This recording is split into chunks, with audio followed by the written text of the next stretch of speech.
Pero esta pregunta de Jesús trajo otra, tan parecida en su estructura, pero tan diferente y mucho más particular.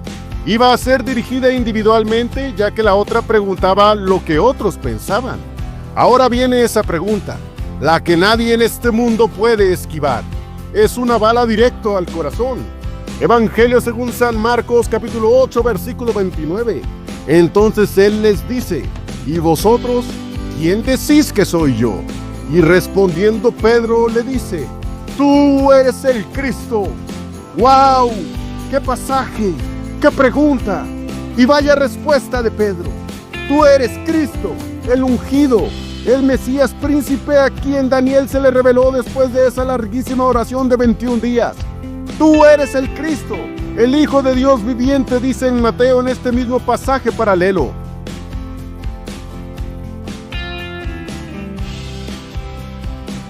¿Quién es Jesucristo? Entonces él les dice, ¿y vosotros, quién decís que soy yo? Y respondiendo Pedro le dice, tú eres el Cristo. Evangelio según San Marcos, capítulo 8, versículo 29. Rápidamente en la lectura llegaremos al capítulo 8 y nos encontraremos con el siguiente pasaje, que es en el que quiero invertir más tiempo. Evangelio según San Marcos, capítulo 8, versículos 27 al 38. Y salió Jesús y sus discípulos por las aldeas de Cesarea de Filipo, y en el camino preguntó a sus discípulos, diciéndoles, ¿quién dicen los hombres que soy yo? Y ellos respondieron, Juan Bautista, y otros, Elías, y otros, alguno de los profetas.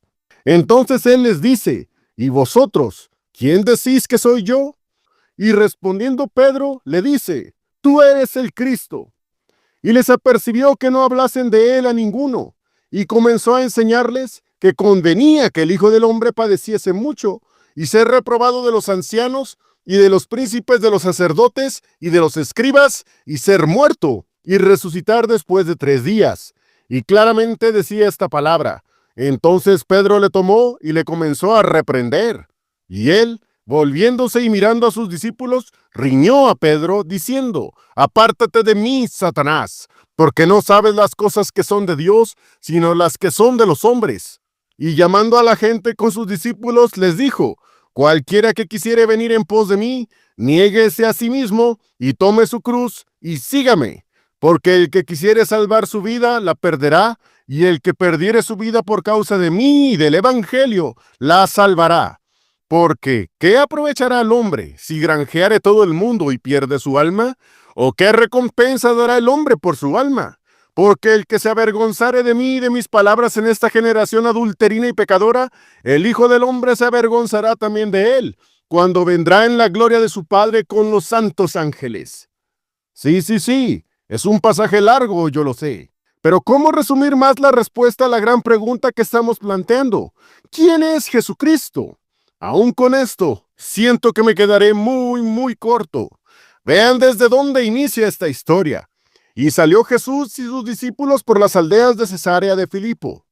Eso es muy al norte, en el territorio del reino idólatra de Israel, donde se estableció Samaria, la indeseable ciudad rechazada por los judíos, quienes de una manera hipócrita desdeñaban a los samaritanos a nivel de perros, y ellos mismos con un corazón inconstante, tal como Dios le dijo a su pueblo por medio del profeta Ezequiel, siempre se prostituían hacia los ídolos de las gentes, tal como una poderosa ramera, recordando las palabras del mismo profeta.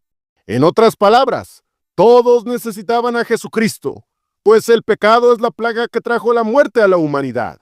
Allí en esa zona donde nadie daba un centavo por aquella gente, allí estuvo Jesús de Nazaret, varón aprobado de Dios. En el camino suelta 2 preguntas, muy similares ciertamente, pero muy diferentes a la vez.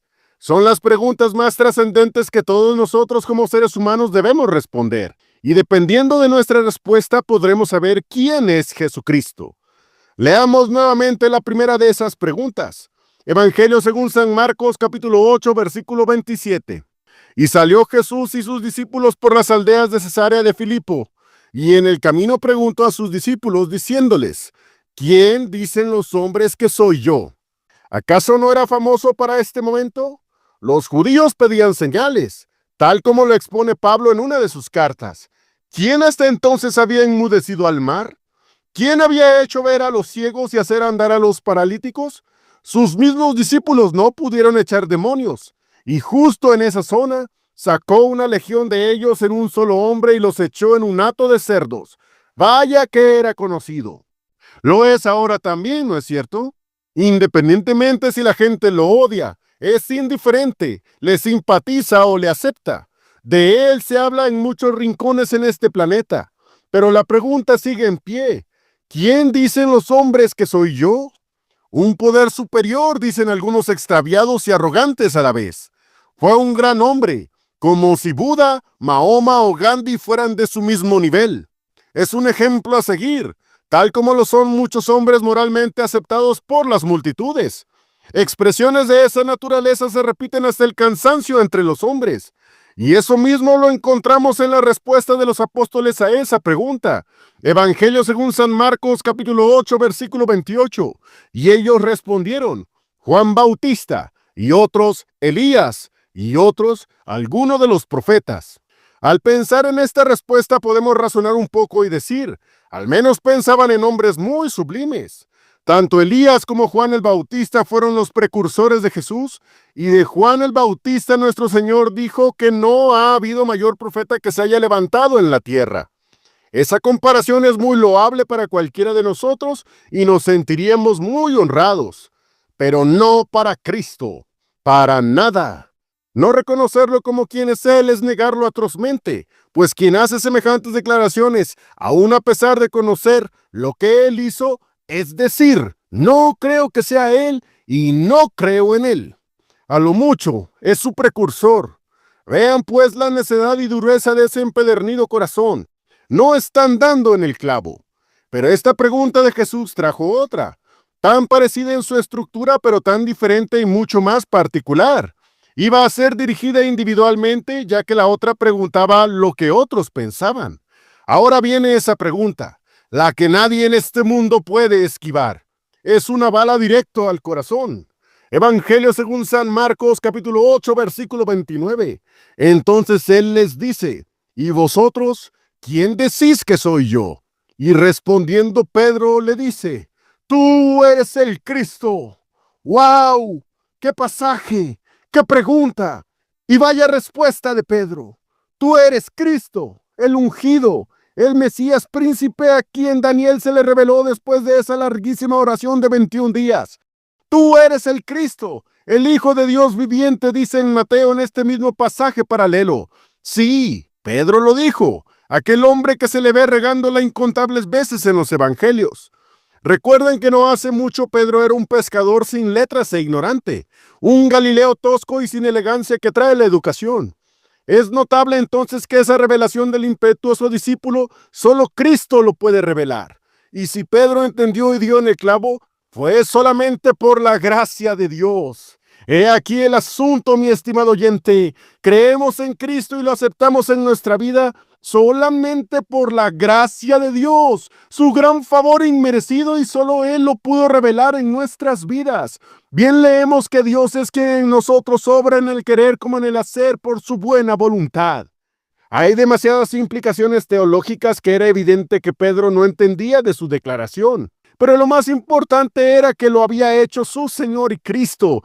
Hay mucho de Él que no entendemos, pero lo que sí sabemos, quienes le hemos hecho Señor y amo de nuestras vidas, es que Él nos salvó y nunca nos dejará ni nos desamparará. ¿Quién es Jesucristo? Esa pregunta se va respondiendo más y más cuando entendemos nosotros, de manera individual, que Él es el Mesías que iba a venir a vencer al enemigo más grande que la humanidad tiene, la muerte. Sin embargo, los apóstoles, tal como nosotros, tenían una mente muy limitada. ¿Y quién puede entenderla infinitamente de Cristo? ¿No dice Pablo que sus caminos son inescrutables? Vean qué declaró Cristo cuando sus discípulos entendieron que Él era el Mesías príncipe. Evangelio según San Marcos, capítulo 8, versículos 30 al 32. Y les apercibió que no hablasen de Él a ninguno.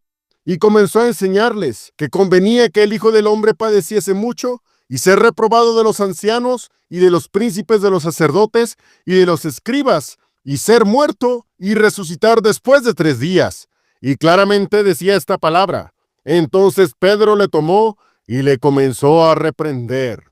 Vean cómo Cristo siempre es muy enfático en que no hablen de él a ninguno. Todo esto debía ser un shock para los discípulos, y Pedro lo evidencia con su reacción. Los judíos pensaban que el Mesías vendría como un guerrero libertador invencible que con una fuerza sobrehumana, como una especie de Sansón, los libraría del imperio romano. No entendían todavía que la esclavitud que Cristo vino a quitar no era física precisamente. Pero he aquí el ungido de Dios diciendo, convenía que el Hijo del Hombre padeciese mucho, y ser reprobado de los ancianos y de los príncipes de los sacerdotes y de los escribas, y ser muerto y resucitar después de 3 días. Y claramente decía esta palabra. Sabemos que nuestro Señor hasta en las comas en sus dichos tenían una intención muy clara de revelarnos algo importante. Pudo haber dicho que el Hijo del Hombre iba a padecer y a morir y resucitar al 3er día. No dijo eso exactamente. Leamos nuevamente. Convenía, miren esa palabra, convenía que el Hijo del Hombre padeciese mucho y ser reprobado de los ancianos y de los príncipes de los sacerdotes y de los escribas y ser muerto y resucitar después de 3 días. ¿Ven esa palabra tan importante? Convenía que el Hijo del Hombre padeciese mucho. Convenía, era necesario, tenía que hacerse así. De otro modo, nadie de nosotros tendría la oportunidad de salvarse de una condenación eterna en el mismo infierno. Por supuesto, todos los que escucharon a Jesús comprendieron cabalmente sus palabras. Y claramente decía esta palabra. Fue directo, anunció su muerte, cómo iba a padecer, quiénes lo iban a escarnecer y sobre todo, cómo iba a vencer a la muerte con poder. Hasta aquí dejamos este segundo mensaje. Continuaremos con la última parte en la siguiente ocasión y que el Señor siempre te bendiga. Amén.